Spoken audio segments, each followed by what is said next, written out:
It's been a day and a half of a lot of interesting input. We were honored early on to have Governor Williams, and who I've known as Inspector General and professor and friend of Postal Vision from the beginning, speak with us early on. And of course, Chairman Taub, who has been with us also in previous conferences and shared with us his thinking about the USO, and there's an unfamiliar face to us now in the way of Secretary John McHugh, and which is a distinct honor for all of us to have him present with us. We do know the other honorable gentlemen. All of these gentlemen, by the way, have been nominated to their positions at one point in time by the President of the United States and seconded by the Senate. And so they're all addressed properly as honorable. And then some other titles like Secretary, Chairman, and all these other things. And so I won't introduce Robert or Dave again, because you know their credentials, but I am extremely honored to introduce Secretary McHugh. All of these gentlemen, again, serve the government and have for almost all their careers, I think. So we are extremely honored, and we appreciate how seriously you all take obligation, the term obligation. We've been talking about obligation, and we're looking at that as opportunity, and you all have really served your obligations to the government and to all of us as citizens. So I want to thank you for all of that. And actually, let's set a little applause for that, please. Wow.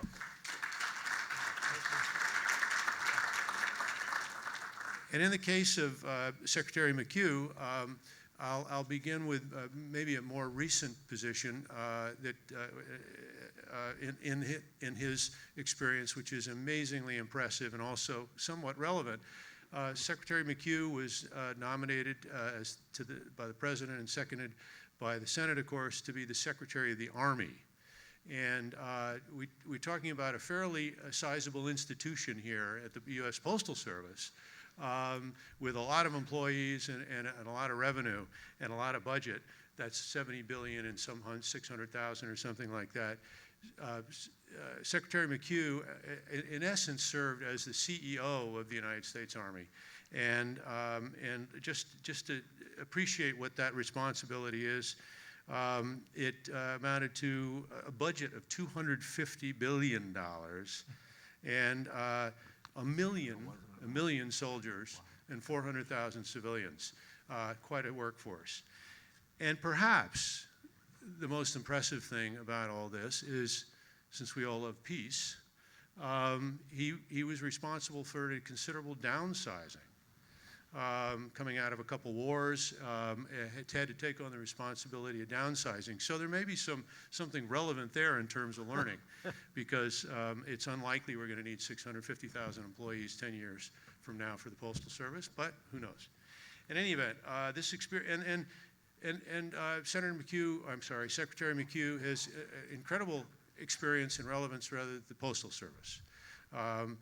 Secretary McHugh served for 9 terms as a congressman from from New York State, and during that time was responsible for the subcommittee on postal relations. I'm not sure I have the right term, but as U.S. Congress, and was therefore responsible for the current law that we have, PAEA, and with some help from another person on the right, we know, Robert Taub, they actually got this law passed. Now, a lot of us don't feel like it's the right law at this point in time. Nobody anticipated the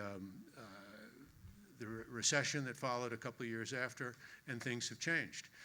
So we're going to ask these gentlemen to comment somewhat about that.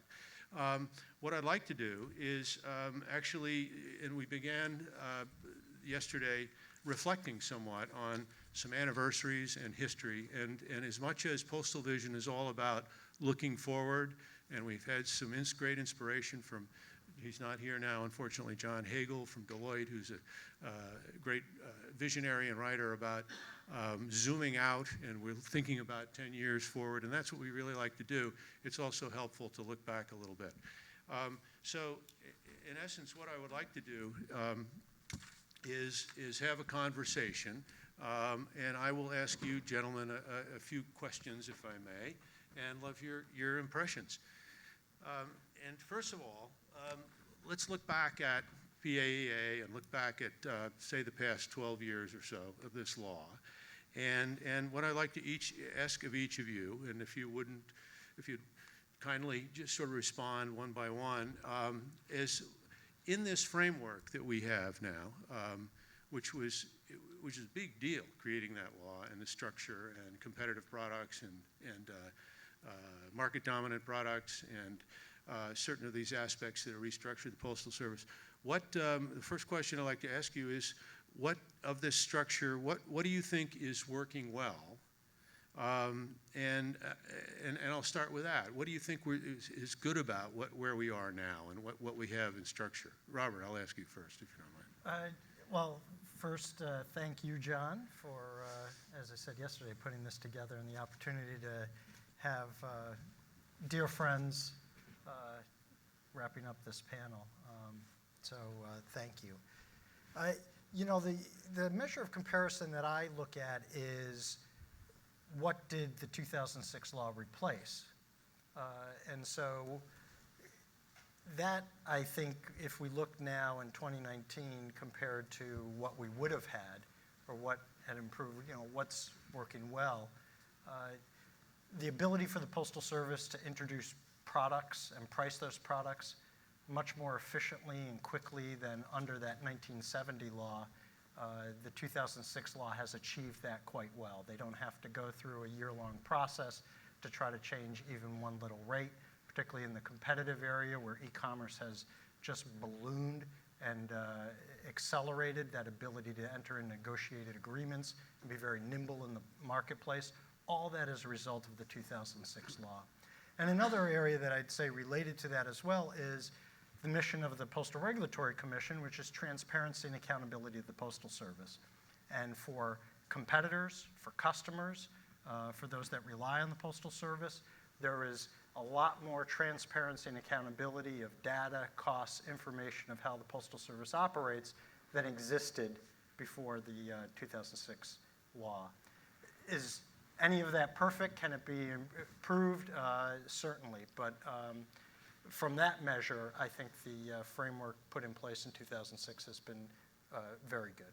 To remember, there was a PRC, but it was the Postal Rate Commission, correct? Yeah. And there was every 2 years, there was a whole new sort of rate process. It was extremely unwieldy. Yeah. And you became the Postal Regulatory Commission, you just explained. So, Dave, what do you have to say about that? You've had interesting perspectives of this in the past 12 years too.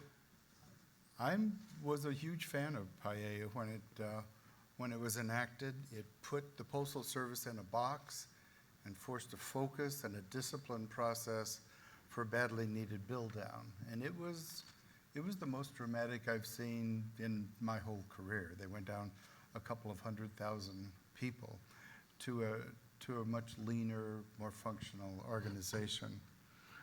So that was terrific. The conversion of the PRC was successful and worked well. And it set in motion a 10-year review, which, and perhaps more importantly, the ability to do subsequent reviews after that.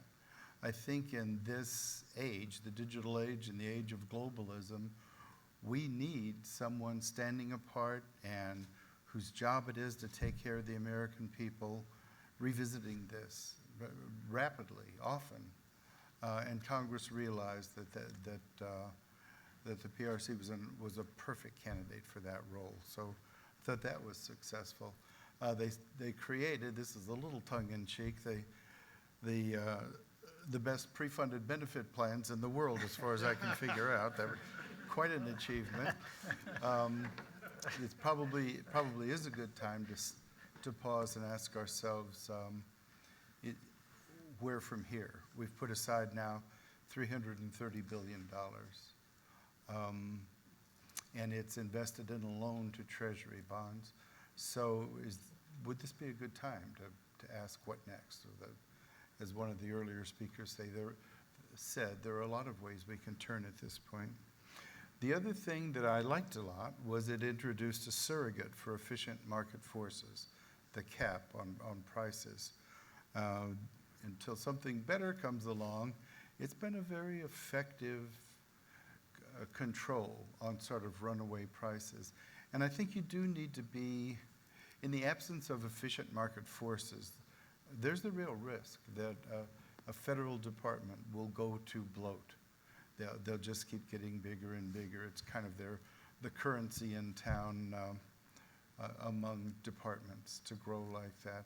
And this represented a very effective way of controlling that. And also, it began to introduce efficient market forces on the competitive side. So a lot of it was absolutely brilliant. Would you say so, John? Robert wrote it. Oh, sorry. Most, not all of it, most. Just the bad stuff. How do you feel, Secretary?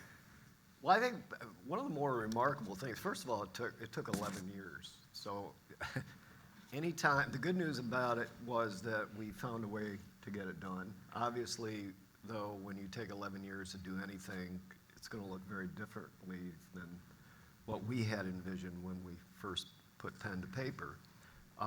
But we did it. And there were some pretty dramatic changes, as you just heard David and Robert discuss. Clearly, the e-commerce portion, pardon me, I would argue has worked extraordinarily well. For all the challenges on the financial side of the ledger that the Postal Service is encountering, it'd be nearly $8 billion worse were it not for the provisions we put into those competitive marketplace items. So that was great. The Regulatory Commission, yeah, there was a process, but as Robert said, we changed that pretty dramatically. I think we did provide a substantial degree of transparency that didn't happen before, a substantial degree of predictability that didn't happen before. And if you use the courts as a measurement of success, clearly every time the PRC and its decision process and its decision actions have been challenged, they've been upheld. So that's worked. As somebody who spent, as you kindly said, John, and thank you for that very nice introduction, 9 terms in Congress, probably one of the more remarkable things is we recognized we wouldn't get it right, perfect, and we actually said so in the bill. Not usually the thing that Congress does. We're always going to be perfect and, don't bother me, we pass that. But the 10-year review provision, I think, has shown itself, and we can't get into details about that right now, but has shown itself to be a pretty wise provision that isn't normally the thing that Congress does. I was glad to hear David talk about kind of cost consciousness, if you will. When we talked about the CPI and the cap back when it was being developed, certainly the large measure of talk was that the people who use the system needed most of all predictability. They had budgets to construct. They had supplies to purchase and manpower, employees to structure appropriately. And they found that very difficult, where you'd have long periods of no increases and then an enormous increase. And those kinds of flat lines and spikes were very hard. And I do think the cap has provided that. But it was also, at least in my mind, a way to inject cost accountability into the USPS system. Obviously, it's not been perfect. Obviously, as you look at today, you've got a revenue problem there, more broadly based, and maybe something has to be done with that cap, but certainly in the near term, it was pretty successful. I just actually thought of some things there from your comments that I hadn't thought about before. One, I mean, again, I did appreciate that. Well, first of all, I didn't appreciate it took so long, and even then, it seems like today, okay, I expect that, but I didn't realize it took that long then to do that.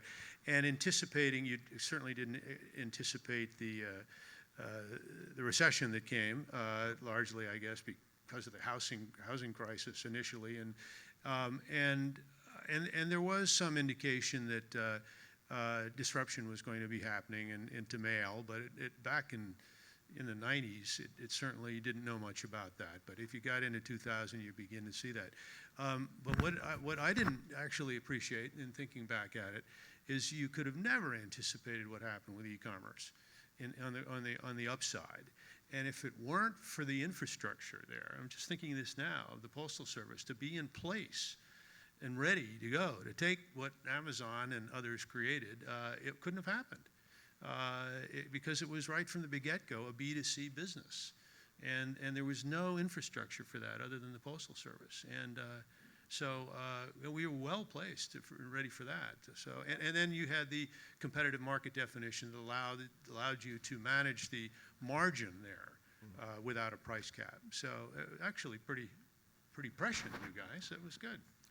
Well, you give somebody 11 years and they're bound to get something right. But I often joked back at the time there were people in prison for murder who served less time than Robert and I did on that bill. But yeah, no, I'd like to say we were totally prescient. We weren't, but we had an objective on the competitive product side. And as I said just a few moments ago, legally, as determined by the courts, it was structured appropriately, and the PRC has enforced it appropriately.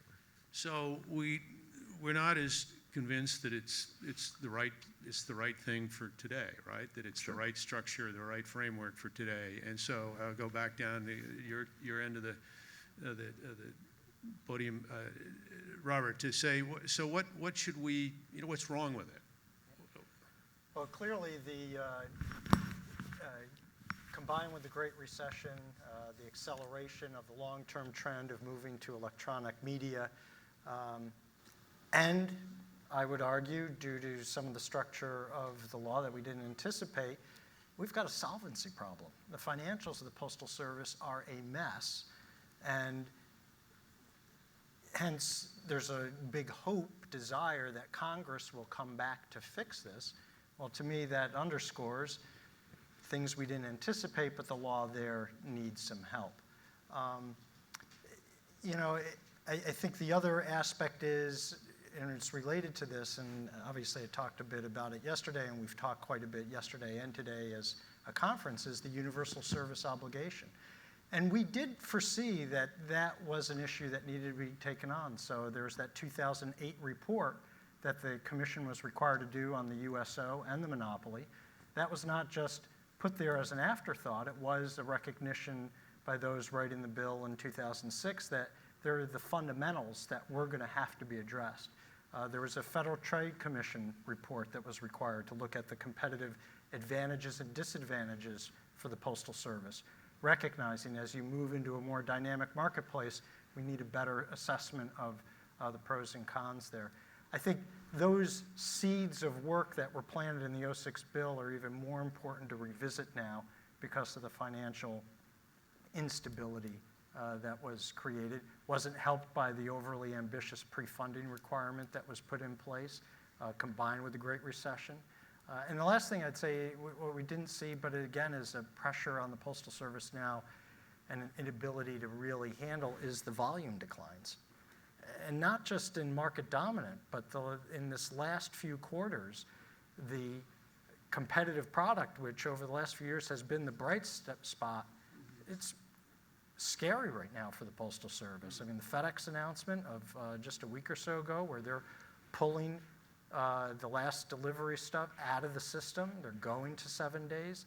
That's affecting the Postal Service's, that one bright spot under the current framework. And the big worry there, and the last thing I'd say in this is, the Postal Service has defaulted on a lot of its obligations to the United States government in order to focus on keeping the operations going.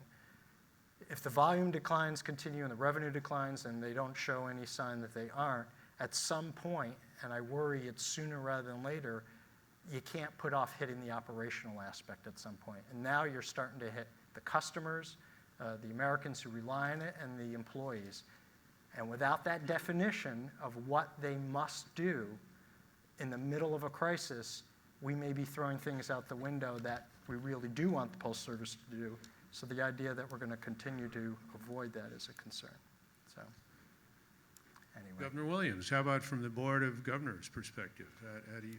I think we're in a time when we're going so fast and the environment is changing so quickly, you can't take your hand off the steering wheel for 5 minutes, for 5 seconds. And now Paella, which I already told you I liked very much, is now 13 years old. So some of its virtuous aspects are beginning to become problematic because the update, the next step by Congress didn't occur.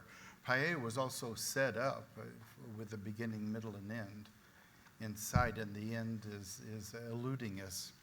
So the same things that were very virtuous, pre-funding, let's begin with that. Very rightfully, the setting of the liability was given to OPM. OPM had tremendous problems getting it right, and I don't believe they have it right today. So we don't have a bill that we can depend on to try to pay.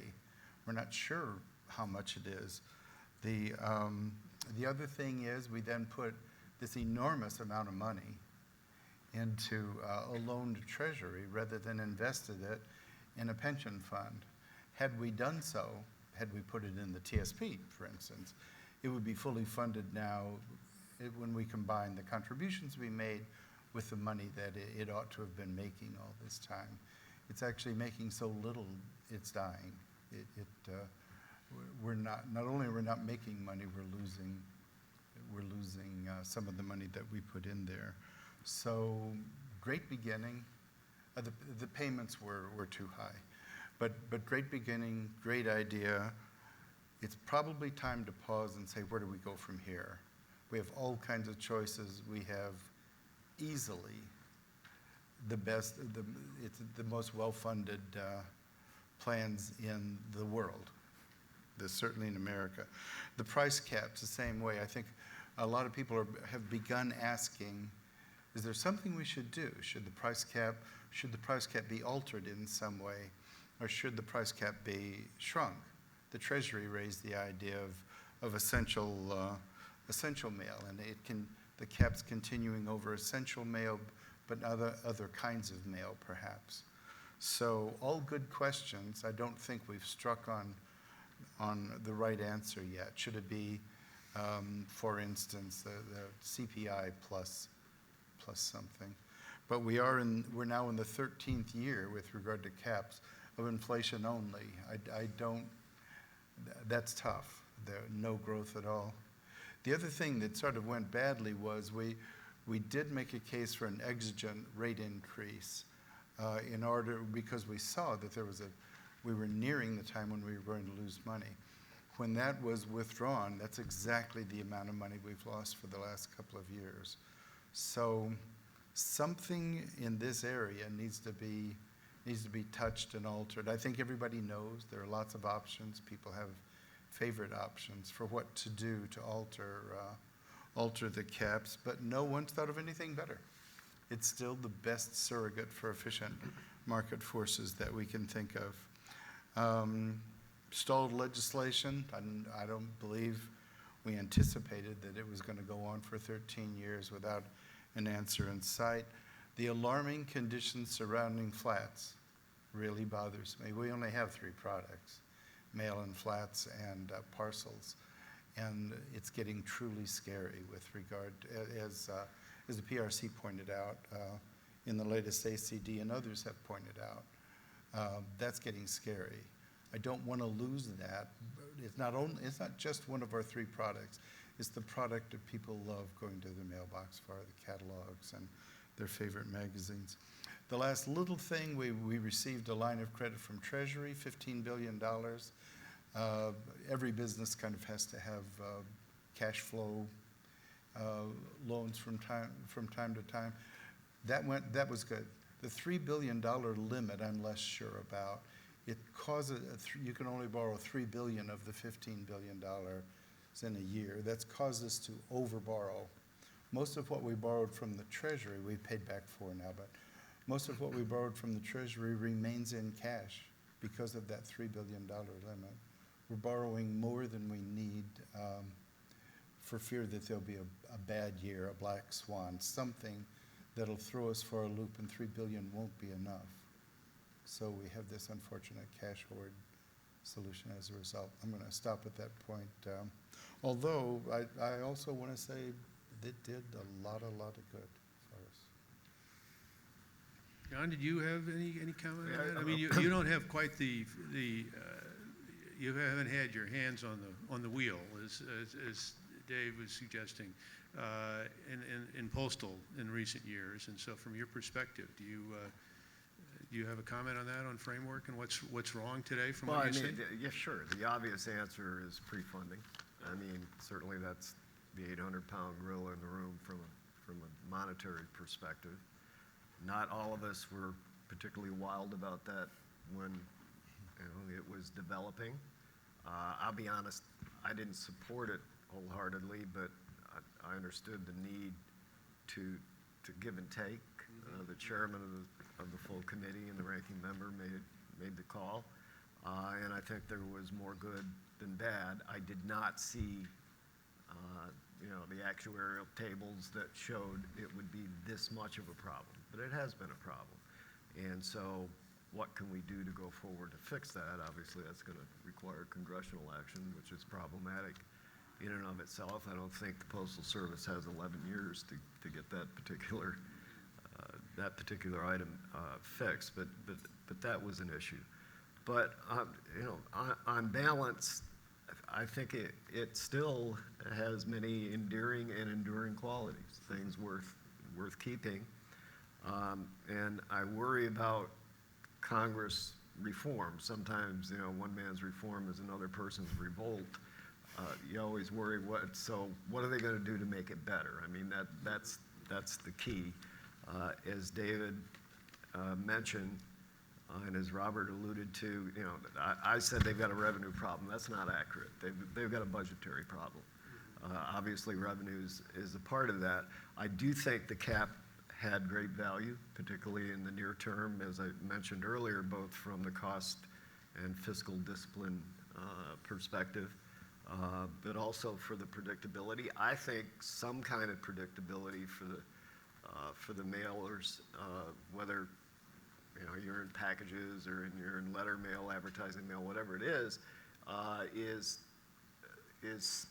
a beneficial aspect. It's less so, obviously, in packages. There are other disciplinary structures there.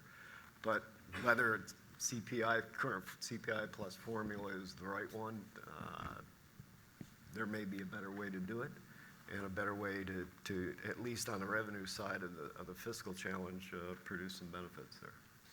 Well, these initial questions are about framework, and so we know that it's going to require legislation, and maybe we can talk a little bit more about that in a minute. But from the Postal Service's perspective, in terms of where USPS is today, and how do you feel about what the USPS is doing right and wrong, Robert? You've got a good perspective on that, and what should we be talking about there? Sure. Certainly, I would suggest what the Postal Service is doing right is its focus on the core and doing all it can to innovate all its products lines, letters, flats, and parcels. And it's got enormous strength in the system. The financials can really subsume the good part of the story because, understandably, it's scary and it's challenging. But the strength in the system is, almost any other postal administration on the planet would love to have even half the volume and revenue that the United States Postal Service has, despite its challenges. and its employees, those 634,000 dedicated public servants that particularly on the letter carrier end are visiting your door every day or putting the mail in the mailbox that you go get.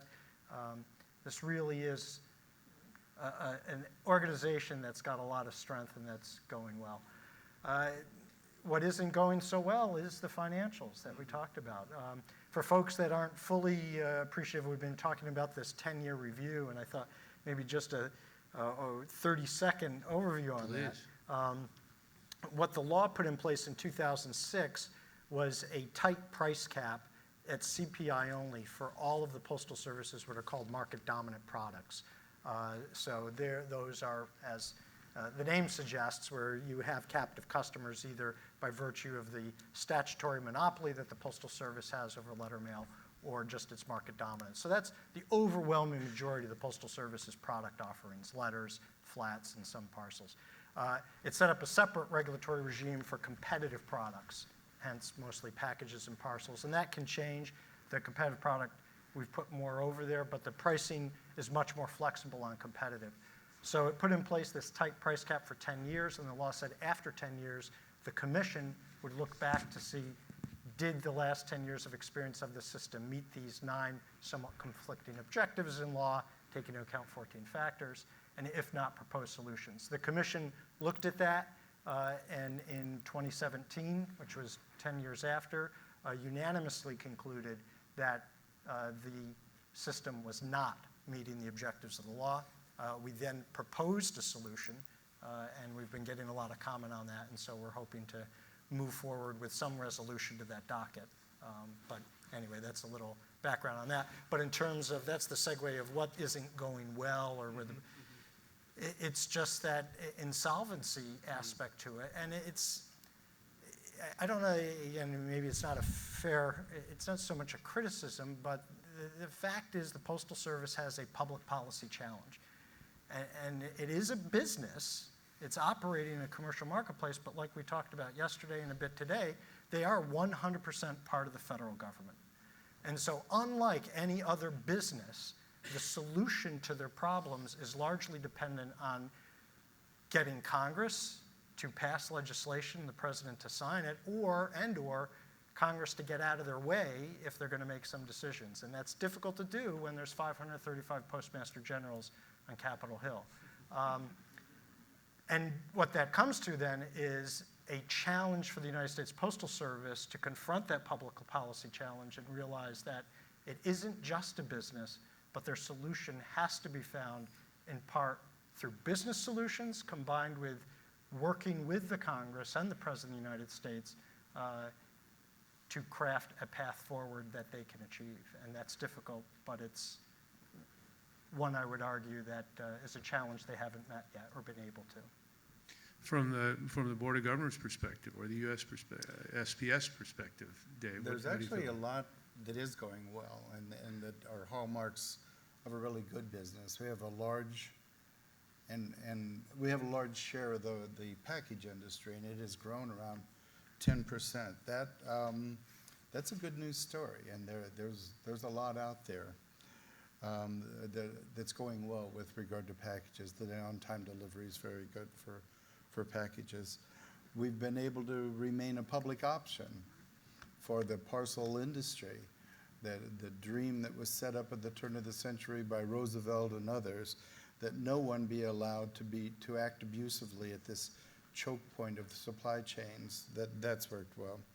We have a commanding lead in e-commerce returns. We almost own those. Small packages, we have a commanding lead there. It's a 67%.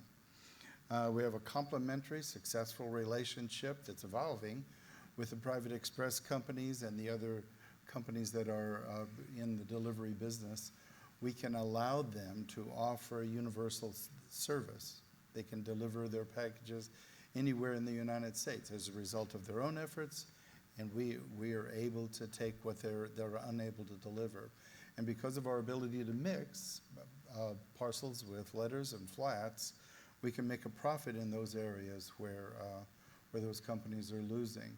I know that that's evolving, and John mentioned this sort of attention getting announcement that FedEx made, I think that's the way it's supposed to be, that God's in his heaven.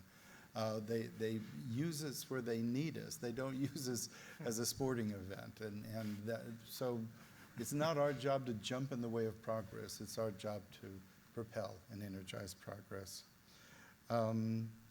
We repaid $4 billion of the Treasury loan. As I said, we have a lot more as a cash hoard that we could repay were it not for the $3 billion limit. The actual use of the loan has been small.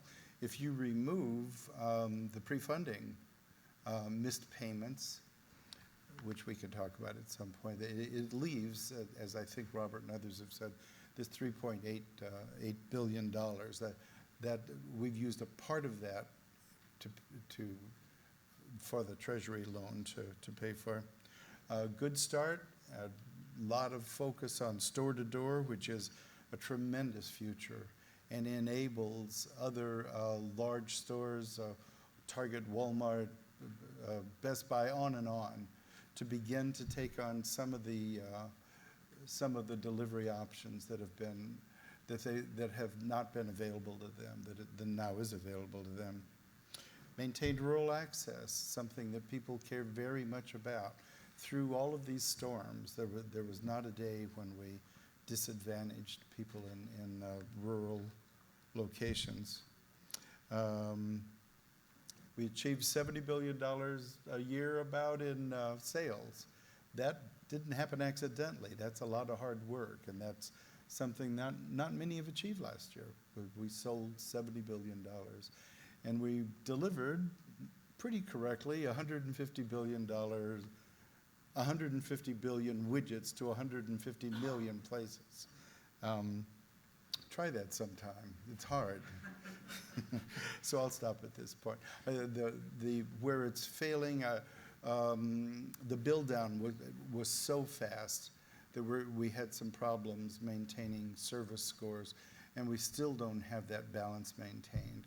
And I'm not sure a federal entity is a good entity to have sort of a world-class cost accounting and pricing, and I think that probably has got to be something that we take on in the future if we're to make sure we don't overcharge for mail or give mail away. We need to keep struggling with that and making that very heavy lift. We have to be really, really sophisticated. John, do you have comments on where the Postal Service is now and what they're doing right and what they could be doing better? Always got comments. Are they meaningful? I'm not sure about that. I obviously agree with the two gentlemen on my right.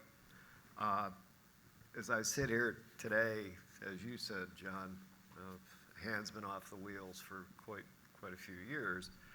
I remain in awe of our Postal Service. I really do. I remember I was in Kmart in Syracuse, New York, shopping for Christmas ornaments when Bill Klinger, who was just named to be chairman of the Government Reform Committee, called me and said, would you like to be chairman of a new subcommittee who's going to create on the Postal Service? And I remember thinking, postal, how hard can that be?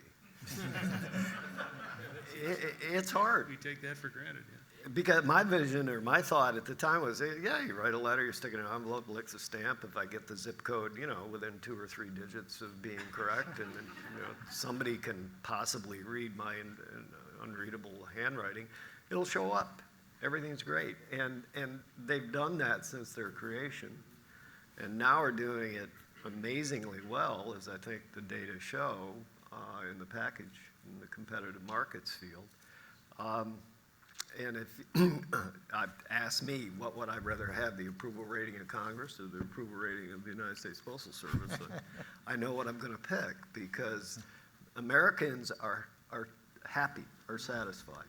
And it comes out of my time in the Army. I mean, you have a core mission to prepare, fight, and win our nation's wars.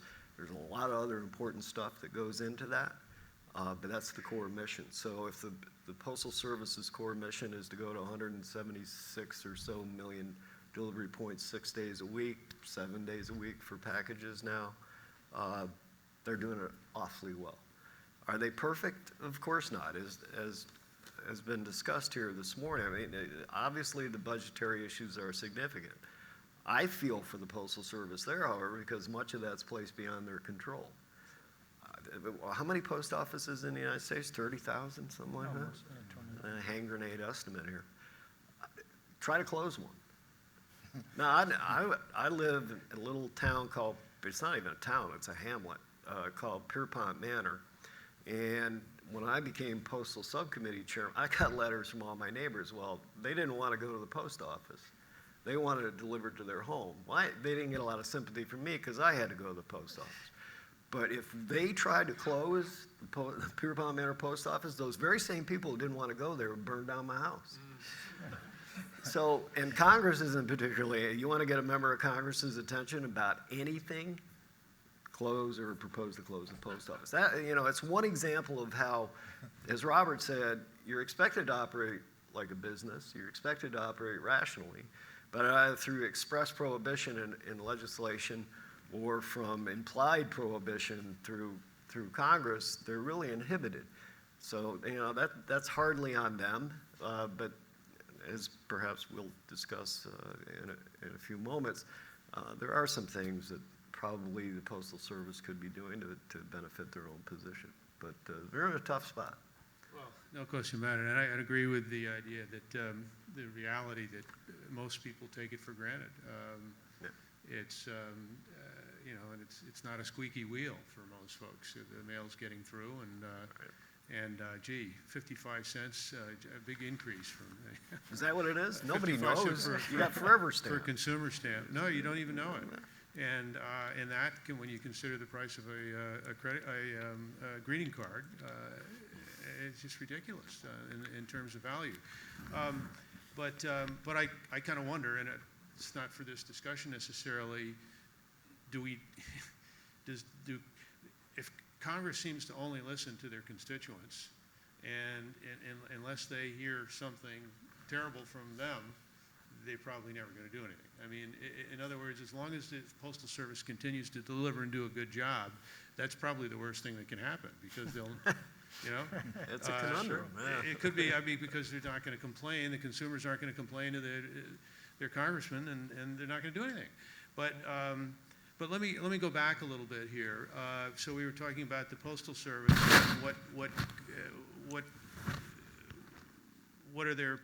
What's going right there, and what maybe not going right.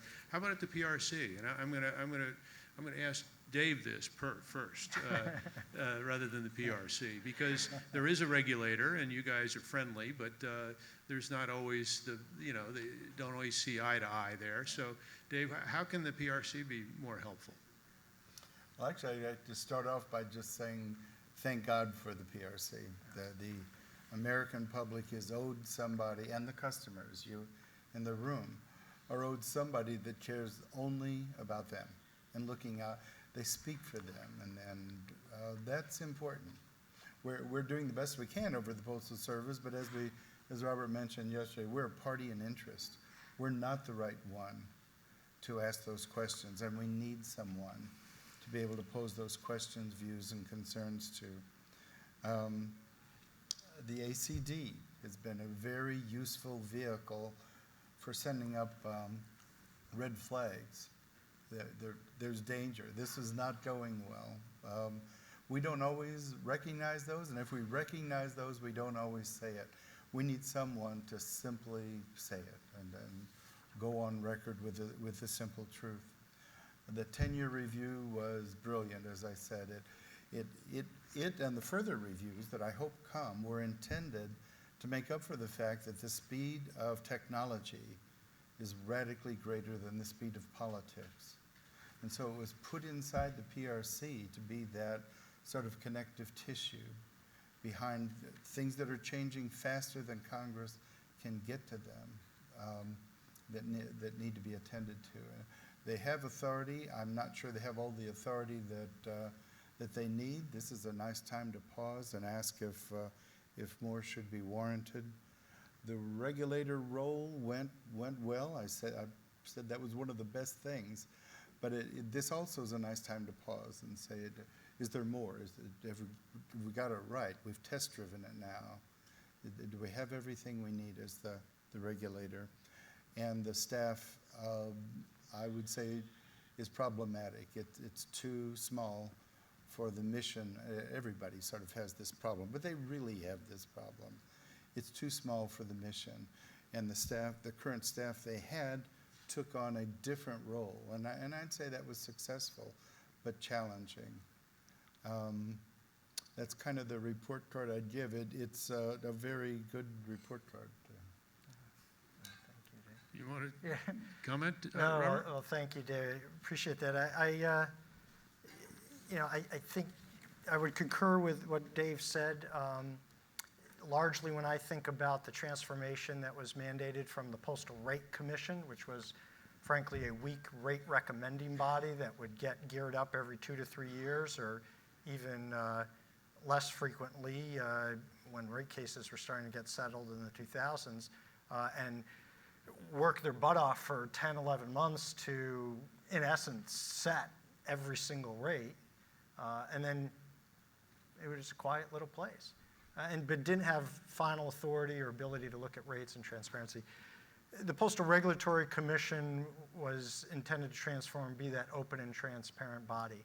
And I think the agency successfully made that transition. We're still working through it.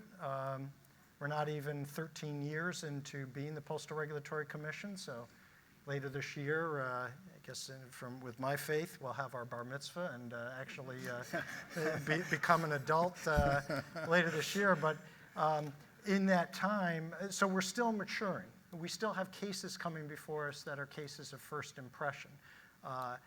And we can do better. But I think through our toddler and teenage years, or approaching our teenage years, we have matured. Dave's right on. What isn't going well is, on a staff level and some members, we had the brilliant idea of saying that budgetarily, the Postal Regulatory Commission should be like any other federal agency and be in the appropriations process and be an adult agency. And yet, we didn't want to have the taxpayer actually appropriate those monies, so we continue to have Congress appropriate the money out of the Postal Service Fund. The idea was to maintain independence. That's been a disaster for us. We're a tiny agency. We're barely 70 folks. That's even counting the commissioners. We've got our own Office of Inspector General. Again, another brilliant idea in theory, but it's costing us $400,000 a year. And thank God we don't have fraud, waste, abuse. And I'm a big supporter of the IG Act and the IGs. I started my career at GAO. There's been some legislation on the Hill, and Dave, when he was the IG at the Postal Service, this idea of creating a super IG that would handle both agencies. But the budget process is not good. We had a process that worked well under the Postal Rate Commission days, worked well for 4 decades, where we would send our budget to the Postal Service and get that filled. And the last thing that I'd say that we can do better on is, we all need to recognize the dynamic change in the marketplace, and each agency needs to step forward, and each individual, and be as proactive as we can to find solutions. And one of the areas, as an example, the Postal Regulatory Commission is required every 5 years since the 2006 law to issue a report. We call it our 701 report. Being Washington, we always give these things acronyms. It's a reference to the title of the law that passed, where we have to send a report to the President and Congress saying what's working well with recommendations for legislative change and improvement. No surprise, both our 2011 and 2016 report focused on the financials and some ideas there, but they were not out-of-the-box aggressive thinking. And a lot of it is the function of the makeup of the commission. These are multi-member bodies, and as we talked about yesterday with Ann Fisher here, we are going to be seeing just the nature of the beast, some change at the commission.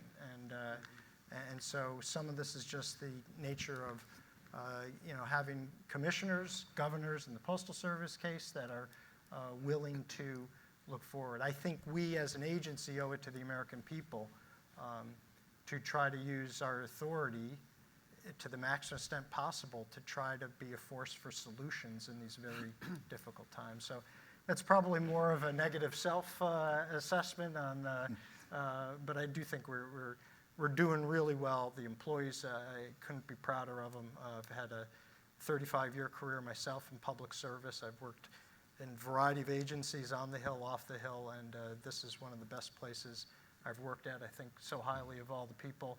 Dave hit it on the head. We need more people. It's a function of our budget. We're running hard. There's over 800 negotiated service agreements the Postal Service has in place, which is fueling such great growth in the e-commerce area. Well, we have to review and approve every single one of those.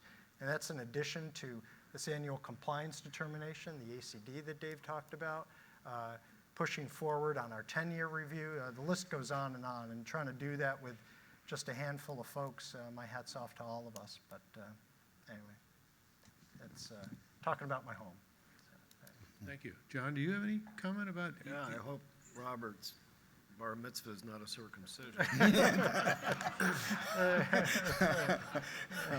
guess that happened earlier. Yeah, it was 8 days. Well, what's going right? Obviously, they got a terrific chairman, right? I mean, I think we can all agree with that. And I say that, and it sounds tongue-in-cheek, but I don't mean it that way. They really do. And I think Robert and the record of the commission as a whole has validated the decision we made back in '06 to structure that entity and to give it some pretty specific responsibilities that are not easy to execute. And the courts have repeatedly validated that. That's not to say things can't change, but from what they've been asked to do, they've done it really magnificently. And as David and Robert just discussed, definitely without the manpower structure they need. Robert mentioned the budget change that was in the PAEA. We thought that was a very thoughtful provision at the time.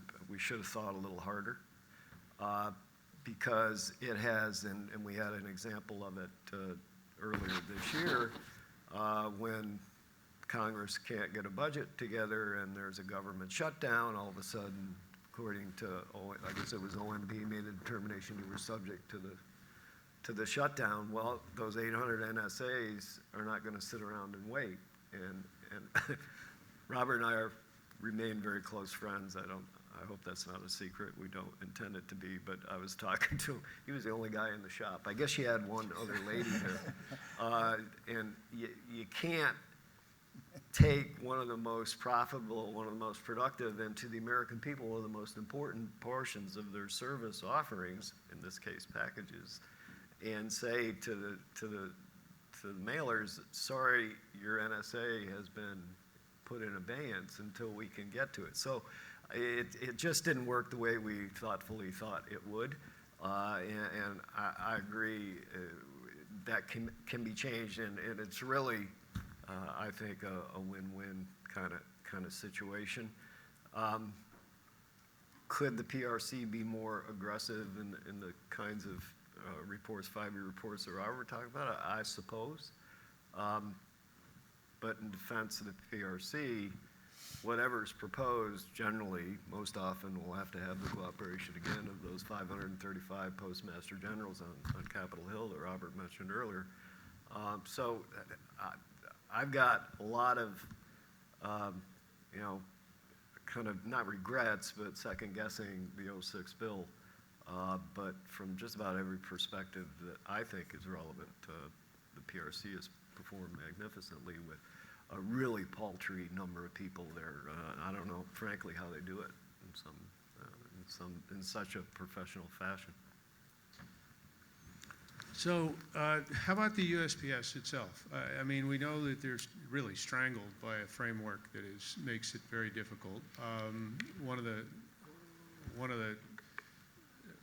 most astounding restrictions is that they haven't had a board of any kind until recently, and now you still have a very small board of directors, and boards of directors or boards of governors generally provide a lot of leadership, And without that leadership, it's tough to make really bold decisions. And where do you think we are, and what can be done to expedite the approval of additional board members? And even, are there 2 or 3 been nominated now that are in waiting? 3 in the 3 more. pipeline. So that gives you 5. Is there a plan to go to optimal, to full 9, or are they just going to continue to try to? I mean, this is, I guess it's up to Congress, right? I mean, the board The isn't going to president. decide how many they're going to have, but we as citizens, it's so hard to understand this. And I'm just curious, Dave, from your perspective, you are there, and you and Duncan, Mike. The 2 of you, plus of course the operating board members. How do you function? There has been a lot to do, and we've been able to do a lot. We won't have a quorum until the next 2 of the next 3 arrive. That'll allow us to take on all the responsibilities. It's my belief that the White House intends to fill all the positions. But we reach a kind of critical mass when the next 2 arrive, which are people coming out of committee onto the floor. And I wish them well, selfishly and on their behalf. So we've begun operations. We've sort of done the setting for the arrival of the next 2, actually, the quorum. And we all have our fingers crossed for all of the candidates moving through. We're trying to be a little bit respectful, too, of proposed legislation that calls for the number to go down to 5 from 9.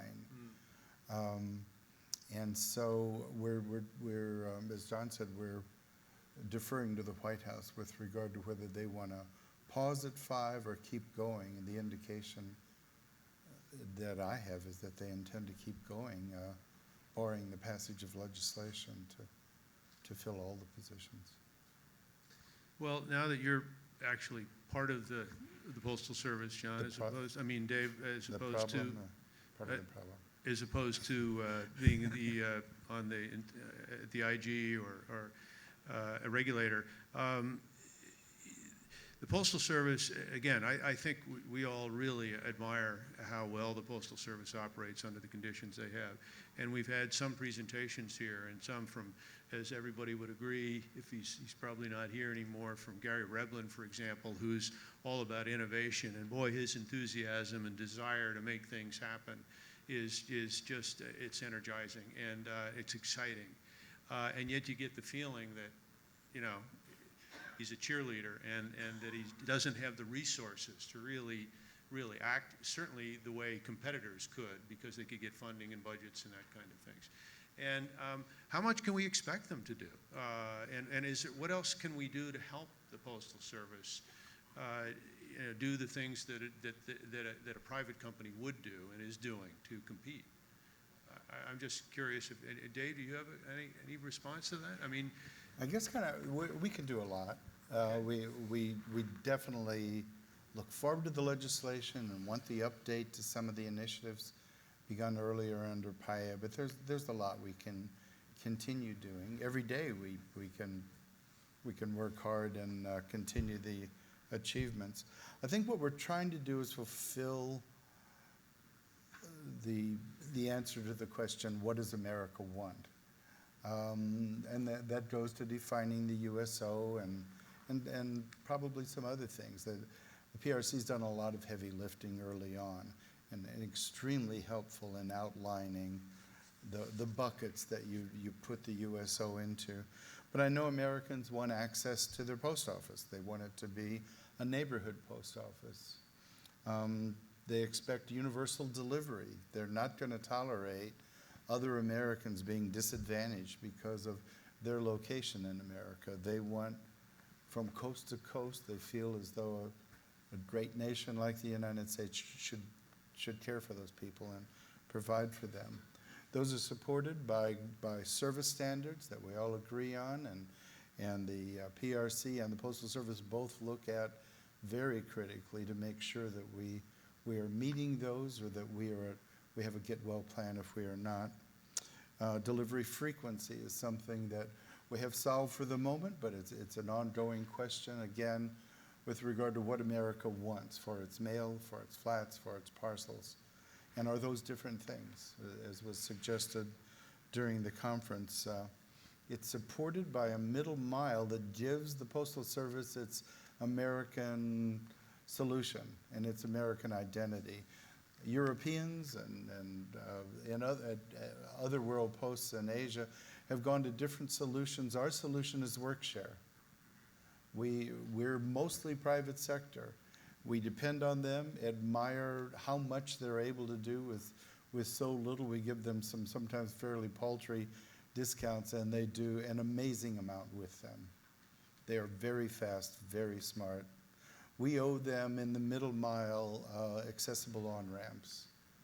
And we need to constantly be trying to incentivize them to take advantage of the postal core middle mile, but also race along its side until the optimum moment for them to use that on-ramp, even if it's the very last mile. That's who we are. If it wasn't for WorkShare, there wouldn't be the same American Postal Service. It would be radically different and not as good. The Americans expect that a government entity and the U.S. Postal Service will do everything it can to provide a level playing field among competitors and for entrepreneurs trying to enter the market. We need to be there. We need to be honest. And I think that's been an aspect of who we are as well. We know that the government should never reward its political friends. It should never punish its political enemies. And that's probably the most sacred part of who we are and what we try to do. The kind of things we're working on, delivery innovations that I talked about yesterday, store-to-door to provide to the large brick and mortar institutions, as well as the emergent, exciting new online industries. We want to migrate to uniform modes of delivery, mailboxes, so that we can deliver more. If we can deliver it faster, it frees up capacity to give you more. We want to become an essential element of smart cities in the neighborhoods and citywide. We want to collect data for them. We want to provide services inside the post offices and among the 230,000 carriers. There's a lot we can do to help large cities to remain personal and not lonely, terrible accidents. We can expand the secure delivery system. I think delivery towers inside the post offices will make them to help. First of all, we need those. We need secure delivery options for people that can't leave parcels on their porches, for instance. They're not even there. They need to leave them there until they can get there. We have 30,000 stationary, 220,000 platforms that can be used to help gauge signal strength and provide broadband signal boosting with aerials on all these platforms. And the post offices, the future there could be a lot of automated stations. They're certainly supported by our folks, but they prevent there from being lines that Americans, of course, hate. We need to become more data-driven. We can become more data-driven. That's not a legislative task. That's going to help us go faster, cheaper, better. And then we need to continuously review and continuously improve our business processes, and there are a lot of those. Our prices need to be simplified. The middle mile can work a lot better to assure, as I said, great on-ramps, great handoffs. There are a lot of things that we intend to continuously review, and those are all things we can do. As you know, we're constructing a business plan that outlines, we try to identify every possible lever we could pull to meet the challenges that present themselves each year and have a vision of a multi-year postal service that's 10 years or more. So we can be busy, we are busy, and we can't wait for the legislation, but there's plenty to do until that occurs. John, did you want to say something? Well, as David very completely outlined, there's a lot that the Board of Governors, those who are there, can do and undertake, and things they have to have their eyes and hands on to keep this thing on the rails.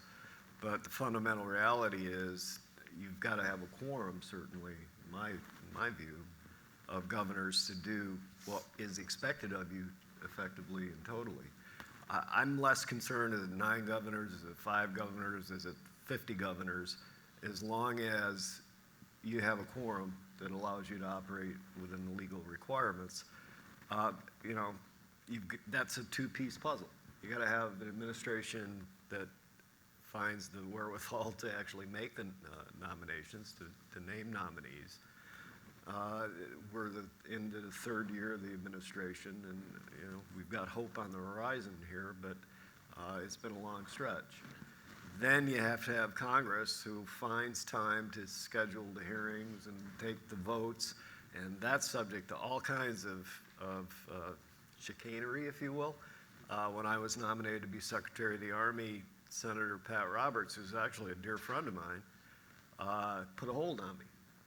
So the Senate couldn't vote. He was good enough not to do it anonymously. He actually called me and he said, "John, nothing personal." And he said, "You're the first hold I've ever had." I said, "Well, I'm flattered I'm your first." He said, "Well, it's not personal." I said, "Yeah, it kind of is, but it feels very personal." But my point is simply, it's tough to get an administration to make nominations, particularly you know, those that don't have the profile of Secretary of State or the Secretary of Defense or whichever, and then get Congress to act. Even if Congress does want to act, the schedule on the Senate side is very challenging. So I don't think we've done the Postal Service, and certainly not the board, any favors by not having a system that fills those ranks. But honestly, I don't know what Plan B is. It's the way of the beast. You have to have an administration that appreciates the importance of these kinds of nominations, and also a Congress and a Senate, in this case, that will act expeditiously. We can't help, I'm sure everybody feels this way, of listening to this and saying, well, how can we help? And one way I'm thinking that we can help, because I say we because most of us are in the business somehow and do some business with the Postal Service. And the thing that you mentioned, Dave, that is really unique about the United States Postal Service in terms of World Post. It's already largely privatized. I say that with a small p, in that the private sector is very involved in work share and always has been. I mean, to listen to, where's John Sheehy still out there representing, for example, this group of partners as the Star Route contractors who go back 150 years doing this. And I have to tell you, I went to their conference a couple of years ago, maybe last year, in Detroit, and somebody said, "So how many of you out there are first generation?" And about 10%. You know, how many are second generation? And about 20%. How many are third generation? Like you, John, right? It's incredible. I mean, these are amazing family businesses, and they've been working with the Postal Service quietly, doing all the contract work for so much time.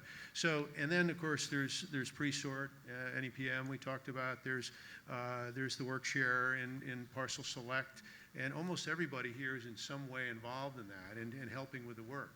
So that's good. And we want to help and do our work better to help the Postal Service in any way we can, and to innovate. But what else? What can we do? I just feel so helpless to say we're going to walk out of here and just say, wow, that's tough. You know, and unfortunately, we're feeling like that way in our society very much now about the way things are on the Hill with any legislation. But it just seems like we ought to be able to do something. What can we do? I'd say a couple things. First and foremost, we've got the challenge of Congress, and so on one level, one could look at it and say, well, let's, storm the barricades of Capitol Hill and try to raise awareness, and that's important. But as I talked about yesterday, a lot of good people have been doing that for the last decade. Pierce, where are you? And so I think we have to realistically, you don't give up on that effort, you continue that, but we have to start coming to terms, it seems to me, with the reality that Congress will likely not get 218 votes and 51 in the Senate and a presidential signature to do what everyone hopes. And so that means the onus is on, well, what do we do in the absence of that? And to me, there's two major entities, two of them are represented on this stage, the Postal Service and the Postal Regulatory Commission. And to the maximum extent possible under the authorities that exist under the law as written, we have to look at things differently, as we've talked about here, and try to find ways that within the current statute, we either try to define the USO. I mean, the USO is a great example in the sense of, from my perspective, that's the only reason it's a government entity, is to provide universal service. What the hell is it? We need to define it, but the commission roughly estimates that's currently about $4.5 billion a year in cost. There is no $4.5 billion check being written to the United States Postal Service to do this.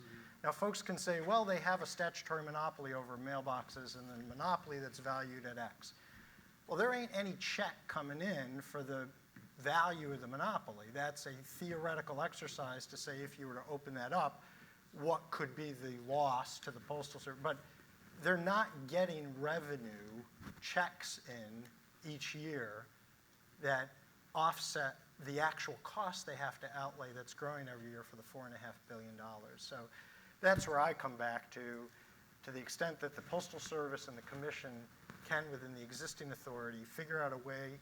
Maybe it's the task force approach, maybe not, but they identified administratively there's a way forward that we try to define what is doable. And conversely, the last thing I'd say on that is, again, you need an act of Congress on that, but maybe we all have to come to grips with, do we have to go back to some kind of appropriated dollars if that's what Americans need?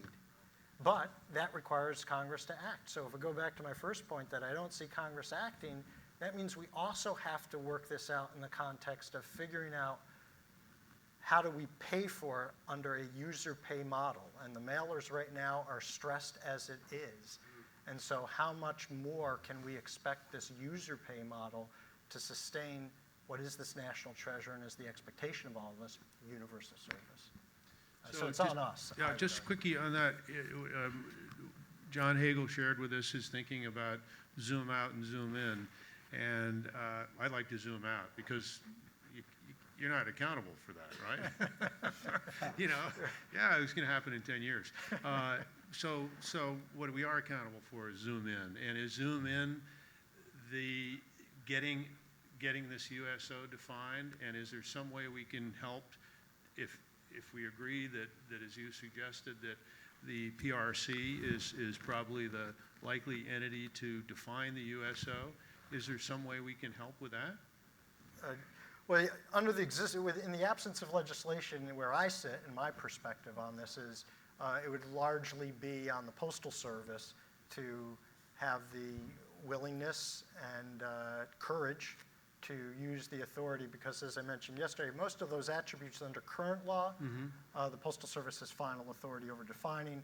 Many of those would come to the Commission, almost all of them would, for review under either an advisory opinion process where we wouldn't have final word, but it would be in the light of day, or where we do have final authority, it would be in the light of day. But most of those would have to start with the Postal Service, for better or for worse, under the existing framework, which is why I suggested taking a page out of the Telecom Act and at least have Congress kick to us that authority. But again, we're But back that to has to waiting be for Congress to Congress kick act. you to that, to you, the authority, though. Yeah, right now the Commission, I mean, we could open up some docket sua sponte on some of these issues, but not many. Dave, Robert is also saying it's got to come from the Postal Service in some regard. Is there something that the board can do or that you can do? Or They that did really important work early on in identifying the attributes of the USO, so that was very heavy lifting. I agree that it would be a great thing to define.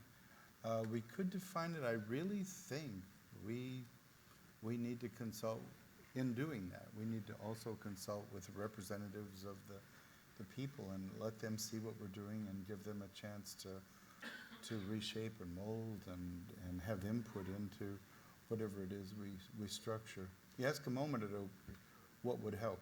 What can you do to help? And I wanted to build, I wanted to only add to what Robert said. I like everything he said. You could help us by doing what you did the last 2 days. We're trying to see out the front of this giant beast into a misty future. You can help us understand the changing ecosphere, ideas.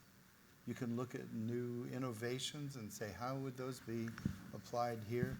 We need world-class research, and we need you to join with us in imagining the road ahead. So in addition to all those things Robert said, which are very concrete, we need to be able to see into the future with a tool of research and conferences like this. They are immensely helpful. I don't know how many notes I have back there. I'd be lucky to be able to carry them out of here without injuring myself. Well, thank you for that personally, not me personally, but you personally, Dave, because right from the start, you've been actually almost my mentor in this to encourage us to do this. So you certainly have been true to that, and even through the university and all your affiliations. So I, for one, want to continue to do this, and there seems to be a lot of enthusiasm for that. So we want to help in that regard. But Secretary McHugh, do you have any closing thoughts on this now? I will sound self-serving and say hire more lobbyists if you want. But putting that aside, I do think, as frustrating as I know it can be, there has to be, and Robert said, there has to be a level of some awareness. Unfortunately, there's a reason it took us 11 years to pass the bill, because of what you said earlier, John. The Postal Service was doing what the American people wanted. There wasn't a crisis, really. And that's how Congress acts, or acts most often, when wheels are about to come off the bus. Sometimes they don't act then either. But so, you know, I don't want to pray for a crisis here, but we all know what this beast that David alluded to looks like financially, particularly, 10 years down the road. So it's important to remind people repeatedly, this is a catastrophe from the American public's perception that is going to happen here. And that doesn't mean a bill will pass tomorrow. And to do big structural stuff, you do have to have Congress. That's just the way our system at the moment works. And I'm not urging revolution or anything like that. I'm saying until Congress changes how it works. But I do think there are things that both the USPS and principally through the board and the PRC can do. But the big ticket solution, it does require people to stay involved, such as this forum has provided, and to share that urgency with members of Congress as you're given a chance. Welcome to America. Yeah, well, it's a good spot. You know, Yeah, it's a good place to be. Wow, we haven't had any time for questions. This has been fascinating, and if you gentlemen would be willing to take one or two, we'd appreciate that. I'm sure somebody has something to ask this esteemed panel, or are we all speechless with this problem, this concern? Well, I see Pierce. Since you used my name. I did, and you know how to deal with these things. And I really don't have a question. I just want to say thank you to all of you for what you're doing. I mean, I really mean this. And Robert and Secretary McHugh, excuse me, Chairman Taub, for your 11 years. When I left the Congress in '95, there was a revolving door that brought in Robert and Secretary McHugh. And that 2006. It all went bad when you left. No, that's, well, don't go, I don't want to go there. But the 2006 Act has been a real success. We would be in a far worse position. We wouldn't be in the good position we're in today without it. And from the competitive product side, the package side, it's a booming success. So thank you all for your service. That's just what I want to leave with you. And we'll get it done, Robert, somehow. We'll get it done. Okay. Thank you.